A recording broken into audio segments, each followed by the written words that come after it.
오늘 본문 말씀은 예수님의 두 가지 비유로 구성되어 있습니다. 첫 번째 비유는 1절부터 8절까지 말씀이고 두 번째 비유는 9절부터 14절까지 말씀으로 구성되어 있습니다. 두 가지 비유는요, 공통점도 있고 차이점도 있는데요. 이 두 가지 비유의 차이점은 무엇이냐 하면 이 비유를 예수님이 어떻게 시작하시느냐, 이 비유를 예수님이 어떻게 말씀하시느냐, 무엇 때문에 말씀을 전하시는가, 그 이유에 있습니다. 그러니까 무엇이냐면 첫 번째 비유는 이 비유의 말씀을 듣는 사람들이 가져야 할 태도에 대해 집중하여 말씀하고 계시며, 두 번째 비유는 이 비유의 말씀을 듣는 그 사람들을 주목하여 말씀하고 계시는 것이에요. 사실 이 비유의 말씀은 모든 부분에 있어서 동일한 구성을 갖습니다.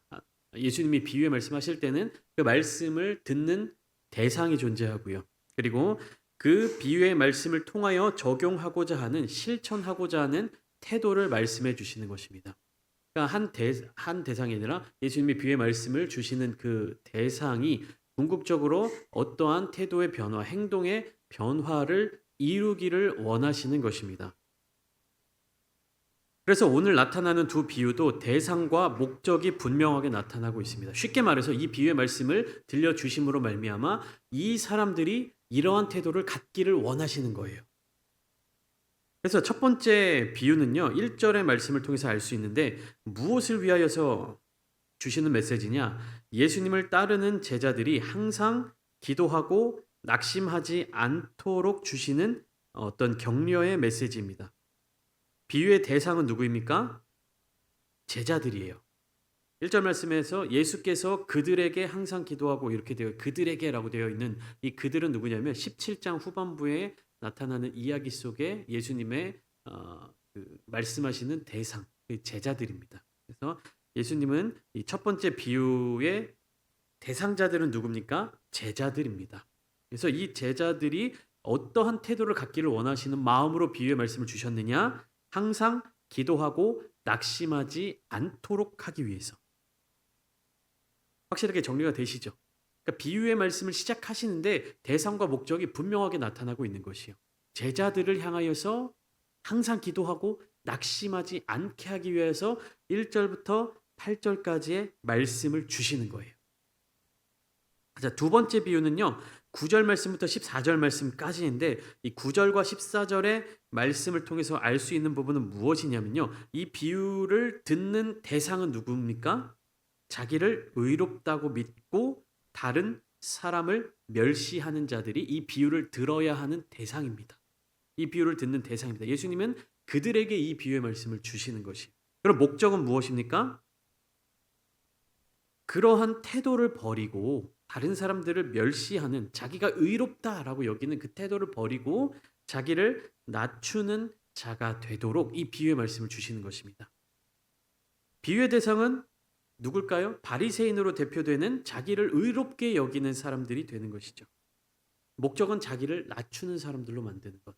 이해가 되세요? 예수님이 비유의 말씀을 주실 때는 항상 이것이 분명하게 나타내는 것이 비유의 대상, 그리고 그 대상에게 이 이야기를 들려주시는 목적. 그러니까 대상과 목적이 예수님의 비유의 말씀 속에서는 항상 명시되고 있다라는 사실입니다. 자, 그렇다면 제가 좀 전에 말씀드렸던, 설교 초반에 말씀드렸던 이 두 가지 비유가 가지고 있는 특징이 다른 부분이 한 가지 있다고 말씀드렸는데요. 첫 번째는 이 비유의 말씀, 강조점. 첫 번째 비유는 예수님의 제자로서 갖추어야 하는 바로 그 요소들을 갖추기를 원하는 것. 그것이에요. 그러니까 이 비유의 말씀을 듣고 어떠한 태도를 가질 것이냐, 이것을 중점적으로 말씀하고 있는 것이 이제 첫 번째, 강조하고 있는 것이 첫 번째 비유이고요. 두 번째 비유는 구조적으로 어떻습니까? 누가 이 말씀을 들어야 하느냐에 초점을 맞추고 이야기를 시작하고 계시는 것이에요. 그러니까 둘 다 포함이 되어 있는데 어디에 초점을 맞추고 비유의 말씀을 시작하시느냐라는 것입니다. 이게 구조를 파악하는 것이에요. 성경 말씀의 구조. 지금 저희가 읽은 본문이 1절부터 14절까지의 구조이고 1절부터 8절까지 하나의 비유, 9절부터 14절까지 하나의 비유이기 때문에 구조적으로 해석한 내용을 말씀드린 것이에요. 자, 그러면 이 구조적으로 어떤 부분들이 이야기 속에 강조되었는지를 기억하면서 함께 비유의 내용으로 들어가 보려고 합니다. 첫 번째 비유는 과부와 재판장의 비유입니다. 과부와 재판장의 비유. 그러니까 두 등장인물을 비유의 제목으로 선택한 것이죠. 근데 여기서 어디에 초점을 맞추느냐에 따라서 제목이 달라질 수 있습니다. 어떻게 달라질 수 있냐면 불의한 재판장의 비유라고 제목이 달릴 수도 있고요. 혹은 간청하는 여인의 비유라고 제목이 달릴 수도 있습니다. 똑같은 내용인데 초점이 어디에 맞춰져 있느냐에 따라서 비유의 제목을 다르게 부를 수가 있는 것이죠. 우리가 이 이야기를 비슷한 이야기를 어디서 또 나눴었죠? 누가복음 16장의 비유의 말씀 속에서 잃어버린 아들을 찾는 아버지의 비유. 어디에 초점을 맞추느냐에 따라서 비유의 제목이 달라질 수 있다라고 말씀드렸죠. 잃어버린 아들을 되찾은 아버지의 비유는 아버지에게 초점을 맞추고 있는 것이고 무엇을 잃어버린 사람 그리고 돌아온 탕자의 비유라고도 이야기를 하죠. 그 잃어버린 아들이 어떠한 삶을 살고 다시금 아버지께로 회복되어 돌아오는지 이런 식으로 비유의 이름을 우리는 어디에 초점을 맞추고 이 말씀을 묵상하느냐 혹은 이 말씀을 기록한 누가가 어디에 초점을 맞추고 기록한 것인지를 파악해 가면서 비유의 제목을 여러 가지로 적어 볼 수가 있을 것입니다. 그러니까 과부와 재판장의 비유 등장인물로 순수하게 그렇게 이야기를 하고 있는데 비유의 첫 구절은 등장인물들에 대해서 소개하고 있죠. 첫 번째 2절에서는 이 재판장에 대해서 소개하고 있는데요. 2절 말씀 제가 한번 읽어드리겠습니다. 이르시되 어떤 도시에 하나님을 두려워하지 않고 사람을 무시하는 한 재판장이 있는데 2절 말씀이 이렇게 기록되어 있습니다. 재판장은 판사죠. 오늘날 우리나라로 치면 판사는 어떠한 일을 하는 사람입니까? 판결을 내려야 하는 아주 중요한 임무를 가진 사람입니다. 어떤 기준을 가지고 다툼에 대해서, 송사에 대해서 정확한 판결을 내려야 하는 아주 중요한 임무를 가진 사람이 바로 재판장입니다. 판사입니다. 중요한 것은 무엇입니까? 이 사람이 명확한 기준을 가지고 있어야 한다는 것이에요. 그런데 이 사람은 어떠한 성품을 가지고 있었냐? 하나님을 두려워하지 않고 사람을 무시하는 재판장이었어요. 하나님을 두려워하지 않고 사람을 무시하는 이 재판장은 과연 공정한 판결을 내릴 수 있을까요? 이 사람에게 우리는 공정한 판결을 기대할 수 있을까요? 이 사실을 잘 기억해야 합니다. 비유 말씀에서 예수님이 이 재판장을 소개하는 내용 속에서 우리가 알 수 있는 것은요. 이 사람에게는 공정한 판결을 기대할 수 없다라는 것입니다. 그러니까 의롭지 못한 재판장이라고 이야기하죠. 불의한 재판장이라고 우리가 이야기하잖아요. 의로움이 없는 것이에요. 공정함이 없는 것입니다. 이 재판장의 태도를 우리가 기억하면서 또 다른 인물에 대한 소개를 살펴보면요. 3절 말씀 이렇게 기록되어 있죠.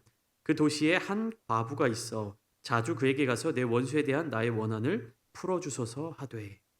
자, 3절 말씀에는 두 번째 등장 인물을 소개하고 있는데 이 사람은 과부입니다. 그러니까 한 사람은 재판장이고 또 다른 한 사람은 과부입니다. 어떤 사람에 대한 원한을 가지고 있는 여인이에요. 그러니까 원한을 가지고 있다는 것은 무슨 의미를 가지고 있는 것입니까? 억울한 대접을 받았거나 혹은 불합리한 대우를 받은 것입니다. 그러니까 공정하지 못한 처우를 받은 것이에요.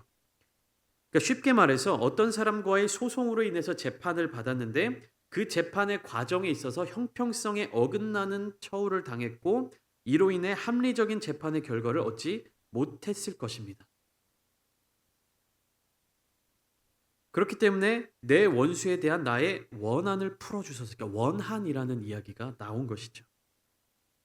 이게 원한을 풀어주소서 막 이거를 우리가 너무 이렇게 과격하게 이해할 필요는 없습니다. 원한이라고 해서 내 부모를 죽인 원수, 내가 평생 이 원수를 기억하며 갚기 위해서 칼을 갈아왔다, 뭐 이런 그런 의미는 아니고 이 말의 원어적 의미를 살펴보면 가해자에게 마땅한 벌을 주어서 피해자를 위로해달라라는 의미예요. 그러니까 원한을 풀어달라, 원수를 갚겠다, 뭐 한평생 내 마음속에 한을 풀어달라 이런 개념까지는 아니고 잘못을 저지른 가해자에게 합당한 벌을 내려달라. 그래서 피해자의 억울함을 풀어달라. 피해자를 위로해달라. 이런 뉘앙스로 이해하시면 됩니다.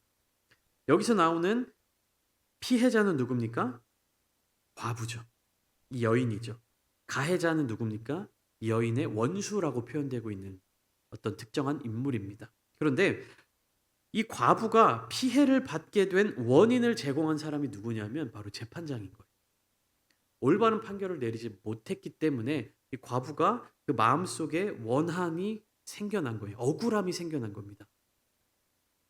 그렇기 때문에 이 피해자인 과부가 그 원인을 제공한 사람인 재판장을 계속해서 찾아가서 나의 원한을 풀어주소서, 내 원수에 대한 원한을 풀어주소서라고 이야기하는 것은요, 당신 잘못된 재판 결과를 내렸잖아. 다시 올바른 재판을 다시 내려주세요. 올바른 판결을 다시 내려주세요라고 간청을 하고 있는 모습이라고 우리가 생각하시면 됩니다. 그러니까 계속해서 찾아오는 거예요. 자주 그에게 가서 3절 말씀 자주 그에게 가서 내 원수에 대한 나의 원한을 풀어주소서 이렇게 이야기를 하고 있는 것입니다. 이 불의한 재판장은요 4절과 5절 말씀을 보면 얼마 동안은 이 과부의 호소를 듣지 않았습니다. 다시 말하면 원한을 풀어주지 않았어요. 일정 기간 동안에는. 그런데 어느 날 문득 이러한 생각을 갖게 된 것입니다. 이 과부가 나를 번거롭게 하는데 내가 그 원한을 풀어주기 전까지는 계속 와서 나를 괴롭게 할 것 같다라는 생각을 하게 되는 것입니다. 중요한 사실은 이 재판장이 어떤 사람이었냐? 4절의 고백처럼 그 자신조차 하나님을 두려워하지 않고 사람을 무시하는 그런 존재였다는 겁니다. 그러니까 그 자신도 알고 있었어요. 내가 하나님을 두려워하지 않고 사람을 무시한다라고 그 스스로가 고백할 정도인 사람이었습니다. 그러니까 정의와는 완전히 거리가 먼 사람이죠. 그런데 이 재판장이 지금 어떻게 하려고 마음속에 결정을 내는 겁니까? 이 과부의 원한을 내가 풀어줘야겠다. 이 과부가 억울한 것이 있다면 내가 풀어줘야 되겠다라고 결단을 내리게 된 것이에요. 이 재판장이 의로운 사람이었기 때문에 과부의 원한을 풀어준 것입니까? 그것이 아니죠. 무엇 때문입니까? 과부의 청원이 간절하고 그것이 자기에게 있어서 귀찮고 괴로운 일이었기 때문이에요. 그러니까 이 사람이 의롭기 때문에 올바른 판결을 내려줄 것을 기대한 것이 아니라 뭡니까? 귀찮으니까. 번거롭게 하니까. 자꾸 내가 내 일을 해야 되고 내가 내 생활을 해야 되는데 그것을 하지 못하게끔 귀찮고 번거롭게 만들었기 때문에 귀찮은 일 내가 그냥 여기서 한번 해주고 말지라는 마음으로 이 과부의 원한을 풀어주겠다라고 결단을 내리게 되는 계기가 된 것입니다. 그러니까 5절 말씀이 딱 그 재판장의 속 마음이죠. 이 과부가 나를 번거롭게 하니 내가 그 원한을 풀어주리라. 내가 의로운 사람이기 때문에 내가 과부를 치근하게 여기기 때문에 그 원한을 풀어주는 것이 아니라 이 과부가 나를 번거롭게 하니까 그 원한을 풀어주리라. 그렇지 않으면 늘 와서 나를 괴롭게 하리라. 그러니까 자기 스스로 양심에 따라서 자기 스스로 올바른 기준에 따라서 스스로 막 괴롭게 느껴지는 것이 아니라 이 여인이 나를 너무나도 괴롭게 만드니까 에이 먹고 떨어져라 라는 그런 마음으로 올바른 판결을 내려주겠다 라고 이야기를 하는 것입니다. 그런데 여기서 중요한 것은요. 이 재판장이 누구와 비교되고 있냐면 비교가 아니라 누구를 이 재판장을 대입하여서 바라볼 수 있게 예수님이 말씀하셨냐면 하나님을 바라볼 수 있도록 이 재판장을 묘사하고 계신 거예요. 그러니까 불의한 재판장과는 비교할 수 없는 의로우신 분이 바로 하나님이신데 예수님은 이 불의한 재판장의 모습을 통해서 하나님을 바라볼 수 있도록 비유의 말씀을 주고 계시는 것이에요. 누구에게? 제자들에게. 그러니까 불의한 재판장을 일하도록 만든 것은 억울한 과부의 간절한 청원이었습니다. 이 재판장과 과부는 아무런 관계가 없는 사람이었죠. 귀찮게만 하는 사람이었던 것입니다. 그러나 하나님은 어떤 분이십니까? 불의한 재판장과는 반대로 의로우신 분이십니다. 정의 그 자체이신 분이시죠. 그 의로우신 하나님께서 자기가 택한 백성을 돌보실 때 언약 백성을 돌보실 때 불의한 재판장보다도 못하게 돌보시겠는가? 보세요. 본인은 불의한 사람이에요. 이 과부랑 아무런 연관이 없어요. 그러나 이 과부가 자꾸만 간청하니까, 귀찮게 하니까 이 과부의 문제를 해결해 줍니다. 근데 하나님은 어떤 분이세요? 불의한 재판장과는 비교할 수도 없을 정도로 의로우신 하나님이시고, 또 간청하는, 기도하는 그 자녀들, 기도하는 하나님의 백성들의 언약의 하나님이 되어 주신 분이시죠. 왜? 예수님이 이 비유를 누구에게 말씀해 주시는 거예요? 제자들에게 말씀해 주고 계시잖아요. 무엇 때문에? 항상 기도하고 낙심하지 말라고 말씀하시는 거잖아요. 그러니까 하나님께서는 어떤 분이시다라는 것을 예수님의 비유 말씀을 통해서 알려주고 계시는 겁니까? 하나님은 의로우신 분이시다. 이 불의한 재판장과는 비교할 수 없을 정도로 의로우신 분이시고, 부르짖는 택하신 백성들의 원한을 기꺼이 들어주시는 분이시다. 속히 그 원한을 풀어주시는 분이시다. 라고 7절 말씀과 8절 말씀을 통해서 이야기해주고 계신 것이에요. 속히 들어주시는 분이시다. 7절 말씀, 하물며 하나님께서 그 밤낮 부르짖는 택하신 자들의 원한을 풀어주지 아니하시겠느냐. 불의한 재판장이 자기랑 아무 관련 없는 이 과부의 청원을 들어준 것처럼, 그것보다 더 의로우신 하나님께서 너희 언약 백성인 너희의 기도를 들어주지 아니하시겠느냐라고 말씀하시는 거죠. 그리고 이어서 그들에게 오래 참으시겠느냐. 내가 너희에게 이르노니 속히 그 원한을 풀어주시리라. 근데 8절 말씀에 속히 그 원한을 풀어주시리라 라고 말씀하셨다고 해서 이 속히라는 단어를 지금 바로 혹은 즉시라고 이해해서는 안 된다는 거예요. 지금 바로 원한을 풀어주실 것이다. 즉시 원한을 풀어주실 것이다. 이것이 아니라 속히 그 원한을 풀어주시리라. 그러니까 하나님께서 반드시 그 원한을 풀어주실 것이다 라고 이야기를 하는 것입니다. 그러면서 왜 이 말씀을 주셨는지에 대해서 8절 후반부에 이렇게 말씀하세요. 그러나 인자가 올 때에 세상에서 믿음을 보겠느냐. 이것이 핵심이에요.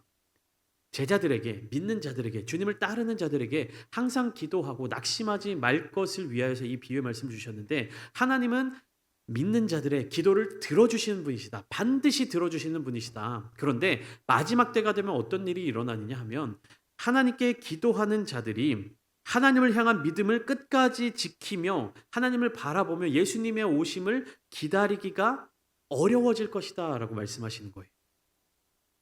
그러니까 마지막 때, 인자가 올 때, 예수님이 다시 올 때 세상에서 믿음을 보겠느냐. 그러니까 세상에 여전히 하나님을 향한 그런 순전한 믿음을 가진 자들이 그리 많이 남아있지 않을 것이다 라고 말씀하시는 거예요. 왜요? 세상의 기준이 말세가 되면, 종말의 때가 다가오고 예수님이 다시 오실 때가 되면 그 기준의 판단이 달라진다라는 것입니다. 믿음으로 기다린다라는 것에 대한 개념이 달라진다라는 것입니다. 마지막 때가 가까이 올수록 끝까지 믿음을 지키며 기도하기가 어려워진다는 것이,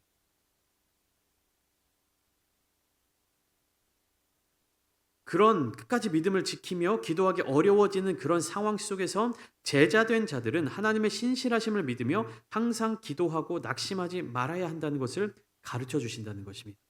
그러니까 우리가 이 비유의 말씀을 통해서 알 수 있는 것은요, 동일한 기도, 똑같은 기도를 한다 하더라도 예수님의 때와 그리고 말세의 때는요, 그 기도의 믿음의 분량이 달라질 수밖에 없다는 것입니다. 점점 세상의 종말이 다가올수록, 마지막 때가 다가올수록 이 믿음을 지켜내기가 힘들다라는 거예요. 어렵다라는 거예요. 그렇기 때문에 예수님께서는요, 항상 기도하고 낙심하지 말라고 말씀하시는 겁니다. 항상 기도하는 거는, 하라는 말씀은 그러니까 1초라도 끊기지 말고 기도를 계속 이어가라라는 것이 아니라, 하나님을 향한 이 믿음, 하나님을 향한 이 신실한 태도를 계속해서 유지하라는 말씀입니다. 그러니까 그 하나님의 신실하심을 믿으면서 우리 또한 하나님을 향해서 신실한 믿음의 태도를 가지라는 것입니다. 그러면서 구하는 자에게 그 구하는 것을 좋은 것으로 주시는 하나님을 믿음으로 계속해서 기도하라는 예수님의 말씀인 것이죠. 그러니까 이 말씀 속에서 하나님은 의로우신 분이시다. 하나님은 신실하신 분이시다. 이 세상의 상황과 환경이 어떻게 바뀐다 할지라도 어떻게 달라진다 할지라도 하나님은 변함없으신 분이시다. 그러니까 너희도 마음을 굳건하게 지켜라 말씀하시는 것입니다. 세상이 아무리 급박하게 돌아가는 것 같아 보여도 세상에 많은 것들이 치열하게 돌아가는 것 같아도 다른 사람들을 볼 때 내가 이렇게 살아가도 되나라고 불안한 마음이 든다 할지라도 어떻게 하라는 겁니까? 마음을 굳건하게 하나님을 신뢰하는 마음으로 기도하며 낙심하지 말라는 메시지인 것입니다. 그러니까 하나님의 신실하심, 하나님의 의로우심을 믿으라는 이야기죠. 이어서 9절부터 14절까지 또 하나의 비유가 나타나고 있습니다. 바리새인과 세리의 비유입니다. 여기에서도 두 명의 등장인물이 나타나고 있죠. 그리고 또 이 두 명의 등장인물들은 각각의 확연히 다른 각각의 특징들이 나타나고 있어요. 이 비유의 대상은 누구입니까? 두 번째 비유의 대상은 자기를 의롭다고 믿고 다른 사람을 멸시하는 자들입니다. 예수님이 이 사람들에게 비유의 말씀을 주고 계시는 것이에요.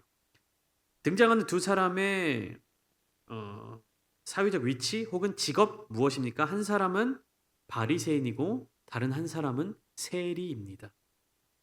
바리새인은 유대인들의 문화 가운데서 율법을 잘 지키는 사람, 경건한 사람, 본보기가 되는 사람이고 세리는 율법과는 거리가 먼 그러니까 하나님의 뜻이라고 이야기할 수 있는 율법의 밖에서 사는 죄인의 상징입니다.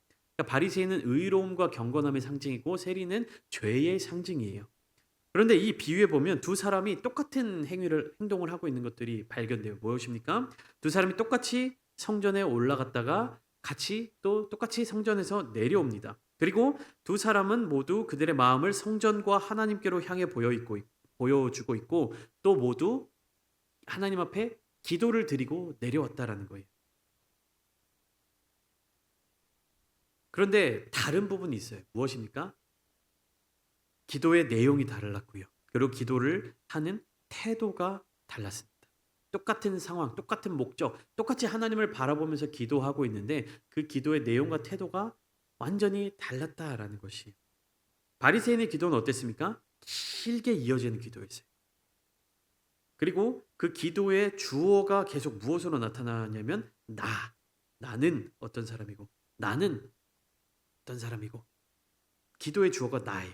근데 세리의 기도는 어떻습니까? 세리는 짧습니다. 그의 기도가 짧아요. 짧고 그 주어가 어디를 향해 있냐면 하나님을 향해 있는 것입니다.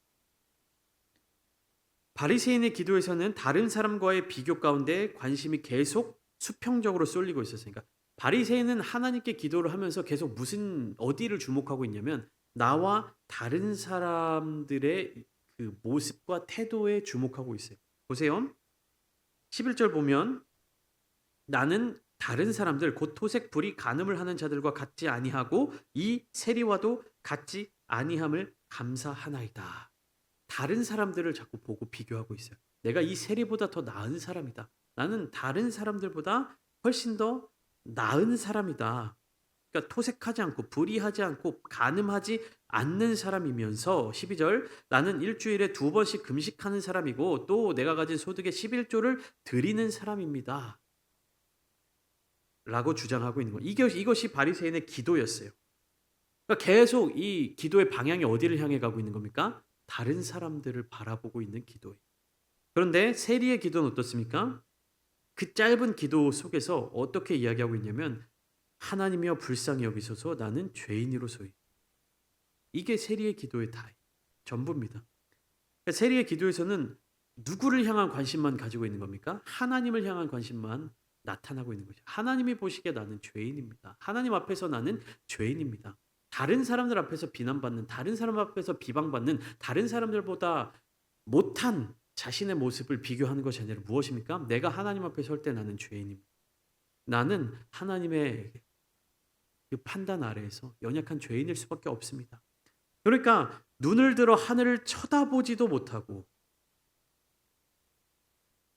그러니까 바리새인은 뭐 어디를 보고 기도했다라는 것이 나타나 있지는 않지만 따로 서서 기도했다, 주목받으면서 기도했다라는 것을 보면 아마 하늘을 이렇게 쳐다보면서 자기를 드러내면서 기도하지 않았을까라는 생각이 듭니다. 근데 세리는 하늘을 쳐다보지도 못하고 다만 가슴을 치며 하나님이여 불쌍히 여기소서 나는 죄인으로소이다. 이 기도만 했다라는 것입니다. 그러니까 세리의 기도에는 중심에 누가 있는 겁니까? 하나님이 있으시고 바리새인의 기도는 그 중심에 내가 있는 겁니다. 내가 어떤 사람이고 내가 얼마나 대단한 사람이고 내가 얼마나 율법을 잘 지키는 사람이고 내가 얼마나 존경받을 만한 사람이고 내가 얼마나 흠이 없는 사람이고 그 기준이 누구이기 때문에 나이기 때문에 나보다 못한 사람들을 비교하면서 그러나 세리의 기도는 어떻습니까? 하나님과 나와의 관계 속에서 나는 죄인입니다. 고백하고 있는 것이. 여러분의 기도는 어떤 기도입니까? 여러분들의 신앙은 어떤 신앙입니까? 다른 사람들이 보기에 나는 괜찮은 사람이야. 다른 사람들이 보기에 나는 의로운 사람이야. 이런 것을 자랑하는 기도를 드리고 계십니까? 아니면 하나님과 나와의 관계 속에서 하나님 나는 죄인일 수밖에 없는 사람입니다. 나는 하나님의 그 공의로우신 하나님의 그 의로우심 앞에 나는 죄인일 수밖에 없는 사람입니다라고 고백하는 기도를 하고 계십니까? 어떤 기도를 하고 계세요? 이 두 기도자에 대한 하나님의 판단이 14절에 잘 기록되어 있습니다. 실제적인 의인은 누구였을까요? 바리새인이 실제적인 의인이었을 것입니다. 그 의인의 모습에 더 가까운 사람이 바리새인이었을 것이에요. 왜? 그는 율법을 잘 지키는 사람이었고 다른 사람들에게 모범이 될 만한 그런 삶을 살았던 사람이었을 것입니다. 반면에 세리는 그런 삶을 살지 못했겠죠. 사실적인 측면에서 볼 때 바리새인의 기도는 모두 옳은 기도였어요. 맞는 말을 계속 하고 있는 거예요. 다른 사람들과 비교했을 때 자기는 의로운 사람이다. 맞는 말을 하고 있는 것이죠. 그러나 하나님 앞에 섰을 때 바리새인은 의로운 자가 될 수 없었습니다.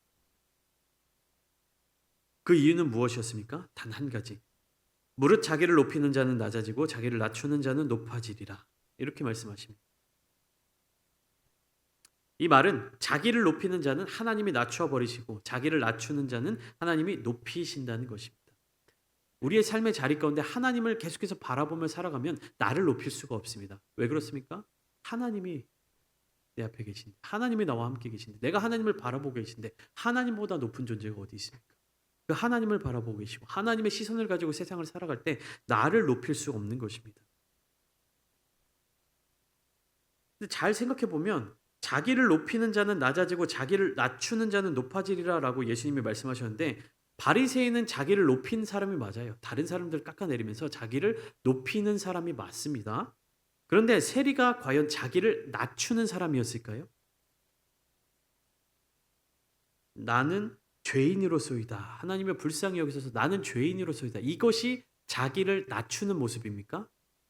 물론 낮추는 모습이라고 볼 수도 있지만 세리는요 그저 자기가 죄인임을 인정한 것일 뿐이에요. 죄인이 아닌데 전 죄인입니다라고 자기를 낮춘 것이 아니라 그냥 죄인인 자신의 모습을 그대로 인정한 것뿐입니다. 그런데 주님이 뭐라고 말씀하십니까? 자기를 낮추는 자는 하나님이 높여주신다. 그러니까 자기가 죄인인 것을 인정했을 뿐인데 어떻게 하신다는 겁니까? 하나님께서 의롭다 여겨주시고 하나님이 높여주신다라는 것입니다. 내가 죄인인 것을 인정할 때 하나님은요 이것을 우리의 겸손으로 인정해 주시는 것이요. 그렇게 바라봐 주신다는 것입니다. 내가 아무것도 한 것이 없이 나는 죄인임을 인정했을 뿐인데 하나님은 그 모습을요. 자기를 낮추는 모습, 겸손의 모습으로 그렇게 바라봐 주신다는 것이. 그러니까 내가 하나님 앞에서 무엇이 의롭고 내가 하나님 앞에서 어떠한 신앙생활을 해 나가고 있고 내가 하나님 앞에서 무엇을 잘하고 있음을 계속해서 고민하고 그것을 자랑하는 우리 성도님들이 되는 것이 아니라 하나님 앞에 정직하게 나아가서 하나님 저는 죄인입니다. 그때 하나님이 저 여러분들을 높여주신다니. 내가 하나님 앞에서 어떤 일을 행하고 내가 이 교회 안에서 무엇을 하고 있고 내가 무엇을 행하고 어떤 의로운 일들을 행하고 있고 하나님 앞에서 아무리 자랑해 보세요. 의로운 사람이 될 수 있는.